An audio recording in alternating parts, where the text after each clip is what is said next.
ದೇವರ ಆಶೀರ್ವಾದ ನಿಮಗಿದೆ, ಯೋಚನೆ ಮಾಡೋಕ್ಕೆ ಹೋಗ್ಬೇಡಿ ಆಯಿತಾ. ಖಂಡಿತ ಒಳ್ಳೆಯದಾಗುತ್ತೆ, ನೀವು ಕೂಡ ಗೆಲ್ತೀರಾ.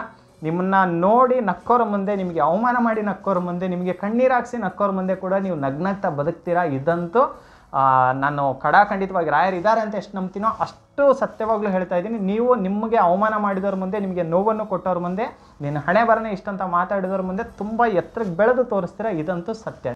ಎಲ್ರಿಗೂ ನಮಸ್ಕಾರ, ಹೇಗಿದ್ದೀರಾ ಎಲ್ಲರೂ ಚೆನ್ನಾಗಿದ್ದೀರಾ ಅಂತ ಅನ್ಕೋತೀನಿ. ಎಲ್ಲ ನನ್ನ ಪ್ರೀತಿಯ ಶ್ರೀ ಗುರು ರಾಘವೇಂದ್ರ ಸ್ವಾಮಿಗಳ ಭಕ್ತಾದಿಗಳ ಕುಟುಂಬಕ್ಕೆ, ನಿಮ್ಮ ಪ್ರೀತಿಯ ಮಹಿ ಮೋಟಿವೇಶನ್ ಯೂಟ್ಯೂಬ್ ಚಾನಲ್ಗೆ ಪ್ರೀತಿಯಿಂದ ಸ್ವಾಗತ.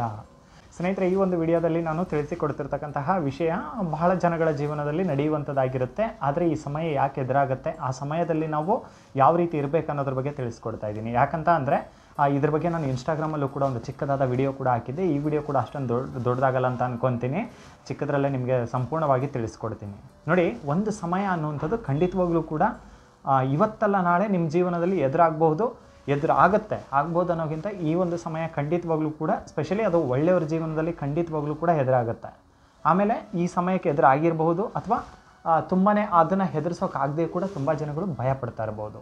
ಈ ಸಮಯ ನನಗೆ ಯಾಕೆ ಹಿಂಗೆ ಆಗ್ತಾ ಇದೆ, ಒಳ್ಳೆತನನೇ ತಪ್ಪ, ಅಥವಾ ಒಳ್ಳೆಯವ್ರಿಗೆ ಬೆಲೆ ಅನ್ನೋದಿಲ್ವಾ, ಅಥವಾ ಯಾಕಪ್ಪ ಹಿಂಗೆ ಮಾಡ್ತಾ ಇದ್ದಾರೆ ಎಲ್ಲರೂ ಕೂಡ, ಏನಾಯಿತು ನನ್ನ ಹಣೆ ಬರ, ನನ್ನ ಜೀವನದಲ್ಲಿ ಯಾಕೆ ಈ ಥರ ಆಗ್ಬಿಡ್ತು, ಇಷ್ಟು ದಿನ ಹೆಂಗೋ ಹೋಗ್ತಾ ಇತ್ತು ಜೀವನ, ಈಗ ಇದ್ದಕ್ಕಿದ್ದಂಗೆ ನನ್ನ ಸಮಸ್ಯೆಗಳು ಹೆಚ್ಚಾಗ್ತಾ ಇದೆ, ಏನು ಗೊತ್ತಾಗ್ತಾ ಇಲ್ವಲ್ಲ ಅಂತ ಒಂದು ಸಮಯ ಎದುರಾಗ್ಬಿಡುತ್ತೆ. ಯಾವ ಸಮಯ ಹೆಂಗಿರುತ್ತಪ್ಪ, ಆ ಸಮಯದಲ್ಲಿ ಏನೇನೆಲ್ಲ ನಡೆಯುತ್ತೆ ಅನ್ನೋದ್ರ ಬಗ್ಗೆ ಹೇಳ್ಬಿಡ್ತೀನಿ. ನಿಮ್ಮ ಜೀವನದಲ್ಲಿ ಅದು ತುಂಬಾ ಹತ್ತಿರವಾಗಿದ್ದಾಗಿರುತ್ತೆ, ನೀವೇ ಅರ್ಥ ಮಾಡ್ಕೊಂಬಿಡಿ. ನೋಡಿ, ಒಂದು ಸಮಯ ಅಂತ ಬರುತ್ತೆ, ಆ ಸಮಯದಲ್ಲಿ ನಿಮಗೆ ಅವಮಾನಗಳು ಹೊರಗಿನವರಿಂದ ಶುರುವಾಗಲ್ಲ, ಮೊದಲು ಶುರುವಾಗೋದೇ ಮನೆಯವರಿಂದ ಆಗಿರುತ್ತೆ. ಸತ್ಯ, ಇದು ಕಹಿ ಅನ್ನಿಸ್ತಾ ಇದೆಯಲ್ಲ, ಆದರೂ ಕೂಡ ಸತ್ಯ. ಮನೆಯವರು ಯಾವ ರೀತಿ ಮಾತಾಡ್ತಾರೆ ಅಂದರೆ, ಇಷ್ಟು ದಿನ ಸ್ವಲ್ಪ ಸಪೋರ್ಟ್ ಆಗಿದ್ದು ಅಂಥವ್ರು, ನಿಮ್ಮ ಬಗ್ಗೆ ತುಂಬ ಚೆನ್ನಾಗಿ ಮಾತಾಡ್ತಿದ್ದಂಥವ್ರು, ಸ್ವಲ್ಪ ನಿಮಗೇನೋ ಬ್ಯಾಡ್ ಟೈಮ್ ಅಂತ ತೊಗೊಳ್ಳೋಣ, ಬ್ಯಾಡ್ ಟೈಮ್ ಅಂತ ಬಂತು ಅಂತ ತೊಗೊಳ್ಳೋಣ, ಸ್ವಲ್ಪ ಏನೋ ನಿಮ್ಮದೊಂದು ಕೆಟ್ಟ ಸಮಯ, ಚಿಕ್ಕ ಕೆಟ್ಟಗಳಿಗೆ. ಅದರಿಂದ ಏನಾಗುತ್ತೆ ಅಂದರೆ, ಮೊದಲೇ ನೀವು ಕುಗ್ಗಿರ್ತೀರ ಮನಸ್ಸಲ್ಲಿ, ಹೊರಗಿಂದ ಅವಮಾನಗಳಾಗ್ತಾ ಇರುತ್ತೆ. ಅಂದರೆ ಕೆಲವೊಂದು ವಿಷಯಗಳನ್ನ ಮನಸ್ಸಲ್ಲಿ ಇಟ್ಕೊಂಡಿರ್ತೀರ, ಮನೆಯವ್ರ ಹತ್ರ ಹೇಳಿರಲ್ಲ. ಆದರೆ ಮನೆಯವರ ವರ್ತನೆಗಳು ಬದಲಾಗ್ಬಿಡುತ್ತೆ. ಅವಮಾನ ಅನ್ನೋದು ಶುರುವಾಗೋದು, ನಿಮಗೆ ಹೆಚ್ಚಿನ ಅವಮಾನ ಅನ್ನುವಂಥದ್ದು ಶುರುವಾಗೋದು ಮನೆಯವರಿಂದನೇ ಆಗಿಬಿಟ್ಟಿರುತ್ತೆ, ಮನೆಯವರಿಂದ ಆಗಿರುತ್ತೆ. ಇದರಿಂದ ನೊಂದು ಬೆಂದು ಏನು ಮಾಡ್ತೀರಂತ ಅಂದರೆ, ನೀವು ಖಂಡಿತವಾಗ್ಲೂ ಕೂಡ ಕೆಲವು ಇರುವಂತಹ ಬೆರಳೆಣಿಕೆ ಅಷ್ಟು ಇರ್ತಾರೆ ಕೆಲವರು ಸ್ನೇಹಿತರು, ಅವ್ರ ಹತ್ರ ಹೇಳ್ಕೊತೀರಾ. ಖಂಡಿತ ಹೇಳ್ಕೊಲೇಬೇಕು, ಎಲ್ಲರೂ ಕೂಡ ಅದನ್ನೇ ತಾನೇ ಮಾಡೋದು. ನಮ್ಮ ಫ್ರೆಂಡ್ಸ್ ಇದ್ದಾರಪ್ಪ ಅಂತ ಅವ್ರ ಹತ್ರ ಸ್ವಲ್ಪ ಹೇಳ್ಕೊಳ್ಳೋ ಪ್ರಯತ್ನವನ್ನು ಮಾಡ್ತೀರಾ. ಅದು ಸ್ವಲ್ಪ ದಿನ ತುಂಬ ಚೆನ್ನಾಗಿ ನಡೆಯುತ್ತೆ. ಇರಲಿ ಬಿಡೋ, ನಾವಿದ್ದೀವಿ, ಇರಲಿ ಬಿಡೋ, ನಾನಿದ್ದೀನಿ, ಈ ರೀತಿ ಸ್ನೇಹಿತರು ಏನು ಬೆಂಬಲ ಕೊಡಬೇಕು ಅದನ್ನು ಕೊಡ್ತಾರೆ. ಆದರೆ ಬರೋ ದಿನಗಳಲ್ಲಿ ಅಲ್ಲಿ ಕೂಡ ಏನಾಗುತ್ತೆ ಅಂದರೆ, ಎಷ್ಟೇ ಒಗ್ಗಟ್ಟಾಗಿದ್ದು, ಎಷ್ಟೇ ಚೆನ್ನಾಗಿದ್ದಂಥ ಒಂದು ಫ್ರೆಂಡ್ಶಿಪ್ಪಲ್ಲೂ ಕೂಡ ಏನಾಗ್ಬಿಡುತ್ತೆ, ಬಿರುಕು ಯಾವ ರೀತಿ ಉಂಟಾಗುತ್ತಪ್ಪ ಅಂತ ಅಂದರೆ, ಎಲ್ಲ ನೀವು ಒಬ್ಬರೇ ಒಂದಾಗ್ಬಿಡ್ತೀರಾ. ಅಂದರೆ ನಿಮಗೆ ಮೈಂಡ್ ಬ್ಲಾಕ್ ಆಗಿಬಿಡುತ್ತೆ ಅಲ್ಲಿಗೆ. ಏನಪ್ಪ ಇಲ್ಲಿ ಮನೆಯವರಂತೂ ಅರ್ಥ ಮಾಡ್ಕೊಳ್ಳಿಲ್ಲ, ಏನೋ ಒಂದು ಜೀವನದಲ್ಲಿ ಏನೋ ಒಂದು ಇಷ್ಟಪಟ್ಟಿದೆ ಅದು ಕೂಡ ಆಗಲಿಲ್ಲ, ಅಥವಾ ಯಾರೂ ಅರ್ಥ ಮಾಡ್ಕೊಳ್ಳಿಲ್ಲ, ನಾನು ನಂಬಿದಂಥವ್ರು, ನಾನು ಇಷ್ಟಪಟ್ಟಂಥವ್ರು ಅವರು ಕೂಡ ನನ್ನ ಅರ್ಥ ಮಾಡ್ಕೊಳ್ಳಿಲ್ಲ, ಅವರು ಕೂಡ ನನ್ನ ಬಗ್ಗೆ ತುಂಬ ಕೆಟ್ಟದಾಗಿ ಮಾತಾಡಿದರು. ಇರೋ ಸ್ನೇಹಿತರು ಒಂದು 4 ಜನನೇ ಸ್ನೇಹಿತರು ಇರೋದು ನನಗೆ, ಅವರು ಕೂಡ ನನಗೆ ಈ ತುಂಬ ಒಳ್ಳೆಯವರು, ತುಂಬ ಒಂದು ಒಳ್ಳೆ ಕೆಲಸದಲ್ಲಿ ತಾವಾಯಿತು ತಮ್ಮದಾಯಿತು ಅಂತ ಇರ್ತಾರಲ್ಲ, ಅವ್ರಿಗೆ ಜಾಸ್ತಿ ಫ್ರೆಂಡ್ ಸರ್ಕಲ್ ತುಂಬ ಕಮ್ಮಿ ಅಂತ ಅನಿಸುತ್ತೆ. ಇದ್ದರೂ ಕೂಡ ಸ್ವಲ್ಪ ಜನ, ಅತಿಯಾಗಿ ಎಲ್ಲರ ಜೊತೆಗೂ ಕೆಲವರು ಬೆರೆಯೋಕ್ಕೆ ಇಷ್ಟಪಡೋದಿಲ್ಲ, ಖಂಡಿತವಾಗ್ಲೂ ಕೂಡ ಬೆರೆಯೋಕ್ಕೆ ಇಷ್ಟಪಡೋದಿಲ್ಲ.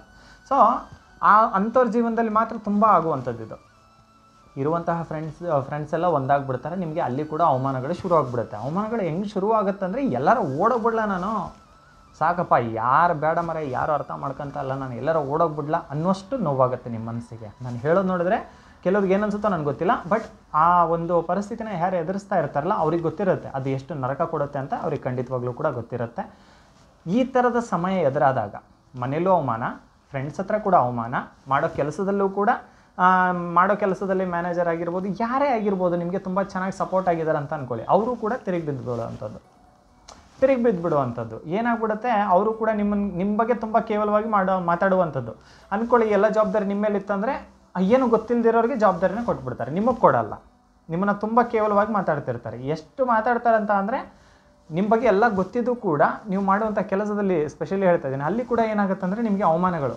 ಅಂದರೆ ಅಲ್ಲಿಂದ ನಿಮಗೆ ನೆಮ್ಮದಿ ಅನ್ನೋದೇ ಇರಲ್ಲ, ನಿಮಗೆ ಅಲ್ಲಿಂದ ಸಂಪೂರ್ಣವಾದಂಥ ನೆಮ್ಮದಿನ ಕಳ್ಕೊಂಡ್ಬಿಡ್ತೀರ. ಅಲ್ಲಿಂದ ಏನಾಗುತ್ತೆ, ಮನೇಲಿ ಹೇಳ್ಕೊಳಕ್ಕಾಗಲ್ಲ, ಸ್ನೇಹಿತರ ಹತ್ರ ಹೇಳ್ಕೊಳಕ್ಕಾಗಲ್ಲ, ಮನೇಲಿ ಸ್ವಲ್ಪ ಅಲ್ಲಿಗೆ ಏನಾಗುತ್ತೆ, ಇರಲಿ ಬಿಡು, ಸ್ವಲ್ಪ ಸಮಾಧಾನ ಮಾಡೋ ರೀತಿ ಕೂಡ ಇರುತ್ತೆ ಸ್ವಲ್ಪ ಸಮಯ. ಆದರೆ ನೀವು ಇದೇ ಕಂಟಿನ್ಯೂ ಆಯಿತು ಅಂದರೆ, ನಿಮಗೆ ಖಂಡಿತವಾಗ್ಲೂ ಕೂಡ ಆ ಮನೇಲೂ ಕೂಡ ಖಂಡಿತ ಬೆಲೆ ಕೊಡೋದಿಲ್ಲ, ಮತ್ತಿಷ್ಟು ಅವಮಾನಗಳನ್ನ ಮಾಡ್ತಾರೆ. ಈ ಸಮಯ ಯಾಕೆ ಎದುರಾಗುತ್ತೆ ಅನ್ನೋದು ತುಂಬ ಮುಖ್ಯ ಆಗುತ್ತೆ. ಇಲ್ಲಿ ನಾವು ಅದನ್ನೇ ತಿಳ್ಕೊಬೇಕಾಗಿದ್ದು. ಈ ವಿಡಿಯೋದಲ್ಲಿ ನಾವು ಅದನ್ನೇ ತಿಳಿಸ್ಕೊಡ್ತಾ ಇದ್ದೀವಿ ನಿಮಗೆ. ಈ ಸಮಯ ಯಾಕೆ ಎದುರಾಗುತ್ತೆ ಗೊತ್ತಾ? ಯಾರು ಭಗವಂತನಿಗೆ, ಸತ್ಯ ಹೇಳ್ತಾ ಇದ್ದೀನಿ, ಸುಮ್ಮನೆ ಏನೋ ಭಗವಂತನಿಗೆ ಹತ್ರ ಆಗಿದ್ದೀರಿ, ಒಂದು 4 ಮಾತಾಡಿ ಹೋಗ್ಬಿಡೋಣ, ನಿಮಗೆ ಸಮಾಧಾನ ಮಾಡಿಬಿಡೋಣ, ಇಲ್ಲ, ಸತ್ಯವಾಗ್ಲೂ ಹೇಳ್ತಾ ಇದ್ದೀನಿ, ಭಗವಂತನಿಗೆ ಯಾರು ಹತ್ರ ಆಗಿರ್ತಾರೋ, ಯಾರು ತುಂಬಾ ನೀವು ಮೊದಲು ಈ ಅವಮಾನಗಳು ಶುರು ಆಗೋಕ್ಕಿಂತ ಮುಂಚೆ ನೀವು ಜೀವನದ ಬಗ್ಗೆ ತುಂಬ ಒಂದು ಆಸೆ ಇರುತ್ತೆ.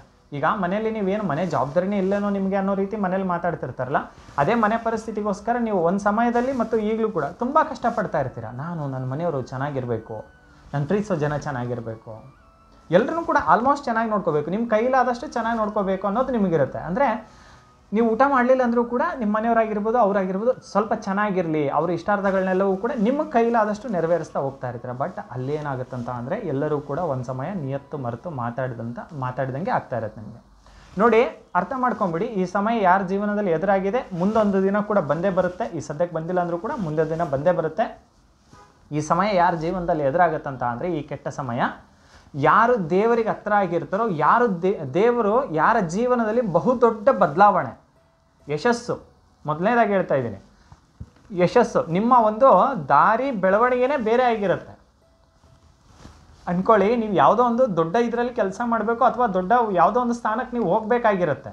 ಬಟ್ ದೇವ್ರು ನೀವು ಎಲ್ಲೋ ಹೋಗಿ ನೀವು ಕುಂತಿರ್ತೀರ, ಎಲ್ಲೋ ಒಂದು ಸಿಗಾಕೊಂಡಿರ್ತೀರ, ಆ ಕೊಂಡಿಯಿಂದ ಬಿಡಿಸ್ತಾನೆ ಫಸ್ಟು.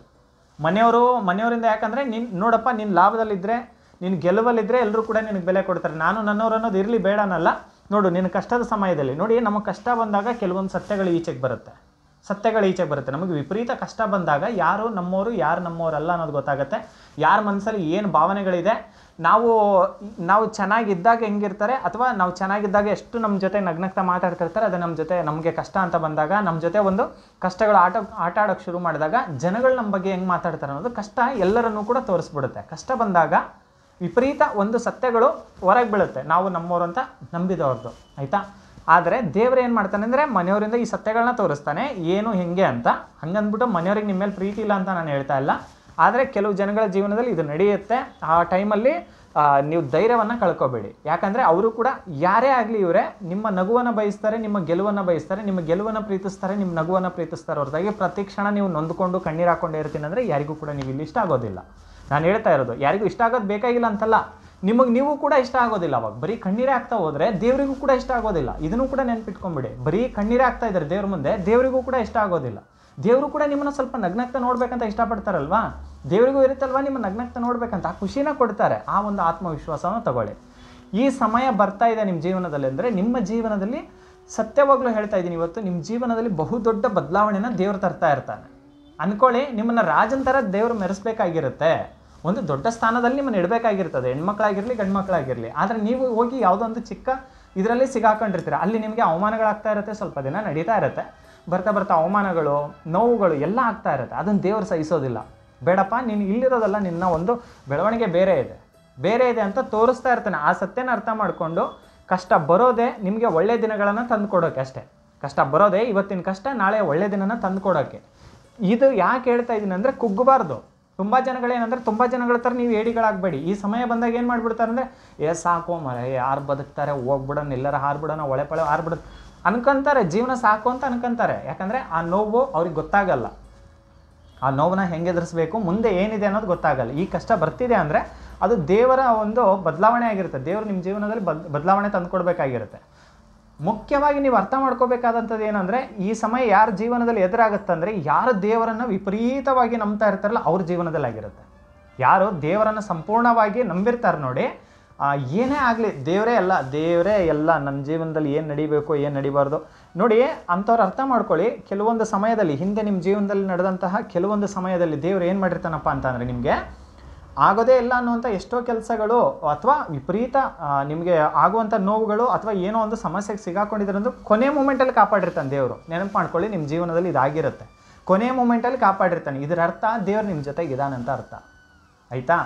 ಆತ್ಮವಿಶ್ವಾಸವನ್ನು ಕಳ್ಕೊಳ್ಳದೆ ಈ ಬದಲಾವಣೆ ನಿಮ್ಮ ಜೀವನದಲ್ಲಿ ಒಳ್ಳೆಯದಕ್ಕೆ ಆಗಿದೆ, ಯೋಚನೆ ಮಾಡೋಕ್ಕೋಗ್ಬಿಡಿ. ಎಲ್ಲವನ್ನೂ ಕೂಡ ಅರ್ಥ ಮಾಡಿಕೊಂಡು ದೇವ್ರು ಏನು ದಾರಿ ತೋರಿಸ್ತಾನೋ ಆ ದಾರಿಲಿ ಧೈರ್ಯವಾಗಿ ಮುನ್ನುಗ್ಗಿ, ದೇವರೇ ಏನಾಗ್ತಾ ಇದೆ ಅದು ನಿಮ್ಮ ಇಚ್ಛೆ ಅಂತೆ, ಏನಾಗ್ತಾ ಇದೆ ನನ್ನ ಜೀವನದಲ್ಲಿ ಅದು ನಿಮ್ಮ ಇಚ್ಛೆ ಅಂತೆ, ಏನಾಗಬೇಕನ್ನೋದು ನಿಮಗೆ ಗೊತ್ತು, ಏನು ಮಾಡಬೇಕನ್ನೋದು ನಾನು ಮಾಡ್ತಾ ಇದ್ದೀನಿ, ಆದರೆ ನನ್ನ ಏನು ಮಾಡಿಸ್ಬೇಕು, ನನ್ನಿಂದ ಯಾವ ಒಂದು ಒಳ್ಳೆ ದಾರಿಲಿ ನಡೆಸ್ಬೇಕು ನೀವು ಅನ್ನೋದು ನಿಮಗೆ ಚೆನ್ನಾಗಿ ಗೊತ್ತಿದೆ ನನ್ನಪ್ಪ, ನೀವೇ ನಡೆಸಿ ಅಂತ ದೇವ್ರನ್ನ ಸಂಪೂರ್ಣವಾಗಿ ನಂಬಿ, ರಾಯರ ಭಕ್ತರಲ್ವ ನಾವೆಲ್ಲರೂ ಕೂಡ, ಶ್ರೀ ರಾಯರಲ್ಲೂ ಕೂಡ, ನೀವು ಪ್ರೀತಿಸೋ ದೇವರಲ್ಲೂ ಕೂಡ ಇದನ್ನೇ ಕೇಳ್ಕೊಳ್ಳಿ, ನೀವು ಪೂಜಿಸುವಂತಹ ದೇವರಲ್ಲೂ ಕೂಡ, ಮನೆ ದೇವರ ಹತ್ರ ಕೂಡ ಇದನ್ನೇ ಕೇಳ್ಕೊಳ್ಳಿ, ದೇವರೇ ನನ್ನ ಜೀವನದಲ್ಲಿ ಏನು ನಡಿಬೇಕೋ ನಡೀತಾ ಇದೆ, ಅದೆಲ್ಲವೂ ಕೂಡ ನಿಮ್ಮ ಇಚ್ಛೆಯಂತೆ, ಈ ಕಷ್ಟ, ಈ ನೋವು, ಈ ಅವಮಾನಗಳಿಂದ ಮುಕ್ತಿ ಕೊಟ್ಬಿಡಪ್ಪ. ಯಾಕಂದರೆ ಕುಟುಂಬದಲ್ಲಿ ನನಗೆ ಕೆಲವರು ಅವಮಾನ ಮಾಡಿರ್ಬೋದು, ಆದರೆ ನಾನು ಯಾರಿಗೂ ಕೂಡ ಅವಮಾನ ಮಾಡೋಕ್ಕೆ ತಯಾರಿಲ್ಲ ತಂದೆ. ಎಲ್ಲರೂ ಕೂಡ ನಾನು ಚೆನ್ನಾಗಿ ನೋಡ್ಕೋಬೇಕು, ನನ್ನ ಜವಾಬ್ದಾರಿ ಅದು. ನಾನು ಇಲ್ಲಿವರೆಗೂ ಬಂದಿದ್ದೀನಿ, ನಿಮ್ಮ ಪಾದವನ್ನು ಹಿಡಿದಿದ್ದೀನಿ, ನಿಮ್ಮ ನಂಬಿದ್ದೀನಿ ಅಂದರೆ ರಾಯರೇ, ನಾನು ಎಲ್ಲರನ್ನೂ ಕೂಡ ಚೆನ್ನಾಗಿ ನೋಡ್ಕೋಬೇಕು. ನನಗೆ ಯಾರ ಜೊತೆಗೂ ಕೂಡ ದ್ವೇಷ ಅನ್ನೋದು ಬೇಡ ನನ್ನಪ್ಪ, ನೀವು ಇದಿರಿ ಸಾಕು, ಒಳ್ಳೇದು ಕೆಟ್ಟದ್ದು ನೋಡ್ಕೊಳಕ್ಕೆ ನೀವು ಇದ್ದೀರಿ, ಅದೆಲ್ಲ ನನಗೆ ಬೇಡ. ನಾನು ಕೇಳ್ತಿರೋದೇನಂತ ಅಂದರೆ, ನನ್ನ ಜೀವನದಲ್ಲೂ ಕೂಡ ಸ್ವಲ್ಪ ನೆಮ್ಮದಿನ ಕೊಡಿ, ನಾನು ಎಲ್ಲರನ್ನೂ ಕೂಡ ನನಗೆ ಕೈಲಾದಷ್ಟು ಸಹಾಯ ಮಾಡಿಕೊಂಡು ನನ್ನ ಜೊತೆಗಿರೋರನ್ನ ನಾನು ಚೆನ್ನಾಗಿ ನೋಡ್ಕೋಬೇಕು. ನನ್ನ ಕುಟುಂಬ, ಪುಟ್ಟ ಪುಟ್ಟ ಮಕ್ಕಳಿದೆ, ಇದೆಲ್ಲವೂ ಕೂಡ ನಾನು ಏನಾರು ಆಗಿಬಿಟ್ರೆ ಅವ್ರ ಗತಿ ಏನಪ್ಪ, ದಯವಿಟ್ಟು ಇದಕ್ಕೆ ಅವಕಾಶ ಮಾಡಿಕೊಡಬೇಡಿ, ನನ್ನೂ ಕೂಡ ಕಾಪಾಡಿ ಅಂತ ಇಷ್ಟು ಕೇಳಿಕೊಂಡು ಧೈರ್ಯವಾಗಿ ಕಣ್ಣೀರನ್ನ ನಿಲ್ಲಿಸಿ ಈ ಸತ್ಯವನ್ನು ಅರ್ಥ ಮಾಡಿಕೊಂಡು ದೇವ್ರ ಹತ್ರ ಖುಷಿಯಾಗಿ ದೇವ್ರ ಮುಖಾನ ನೋಡ್ಬೇಕು ನೀವು. ತಂದೆ, ನಡೀತಿರೋದು ನಿಮ್ಮ ಇಚ್ಛೆ ಅಂತ ನನಗೆ ಗೊತ್ತಾಗ್ಬಿಡ್ತು ಇವಾಗ. ಆಯಿತು, ಏನೇ ನಡೆದ್ರೂ ಕೂಡ ನಾನು ಭಯ ಪಡಲ್ಲ, ಕಣ್ಣೀರು ಹಾಕಲ್ಲ, ಏನು ಮಾಡಿಸ್ಬೇಕೋ ನೀವು ಮಾಡಿಸ್ಬಿಡಿ, ಏನು ಮಾಡಿಸ್ಬೇಕೋ ಮಾಡಿಸಿ. ಯಾಕಂದರೆ ಭಗವಂತ ನಿಮ್ಮ ಇಚ್ಛೆ ಇಲ್ಲದೇ ದೇವರೇ ಒಂದು ಹುಲ್ಲುಕಡ್ಡಿ ಕೂಡ ಇಲ್ಲಿ ಅಲ್ಲಾಡೋದಿಲ್ಲ.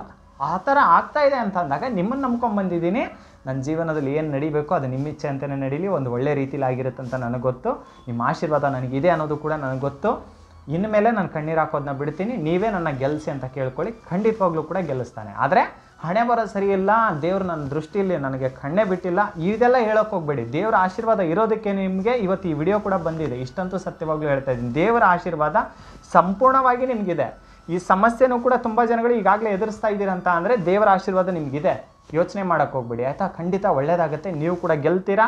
ನಿಮ್ಮನ್ನು ನೋಡಿ ನಕ್ಕೋರ ಮುಂದೆ, ನಿಮಗೆ ಅವಮಾನ ಮಾಡಿ ನಕ್ಕೋರ ಮುಂದೆ, ನಿಮಗೆ ಕಣ್ಣೀರು ಹಾಕ್ಸಿ ನಕ್ಕೋರ ಮುಂದೆ ಕೂಡ ನೀವು ನಗ್ನಗ್ತಾ ಬದುಕ್ತೀರಾ. ಇದಂತೂ ನಾನು ಖಂಡಿತವಾಗಿ ರಾಯರು ಇದ್ದಾರೆ ಅಂತ ಎಷ್ಟು ನಂಬ್ತೀನೋ ಅಷ್ಟು ಸತ್ಯವಾಗ್ಲೂ ಹೇಳ್ತಾ ಇದ್ದೀನಿ. ನೀವು ನಿಮಗೆ ಅವಮಾನ ಮಾಡಿದವ್ರ ಮುಂದೆ, ನಿಮಗೆ ನೋವನ್ನು ಕೊಟ್ಟವ್ರ ಮುಂದೆ, ನಿನ್ನ ಹಣೆ ಬರನೇ ಇಷ್ಟಂತ ಮಾತಾಡಿದವ್ರ ಮುಂದೆ ತುಂಬ ಎತ್ತರಕ್ಕೆ ಬೆಳೆದು ತೋರಿಸ್ತೀರಾ. ಇದಂತೂ ಸತ್ಯ, ನೆನ್ಪಿಟ್ಕೊಳ್ಳಿ. ಎಲ್ರಿಗೂ ಕೂಡ ಒಳ್ಳೆಯದಾಗಲಿ. ನಮಸ್ಕಾರ.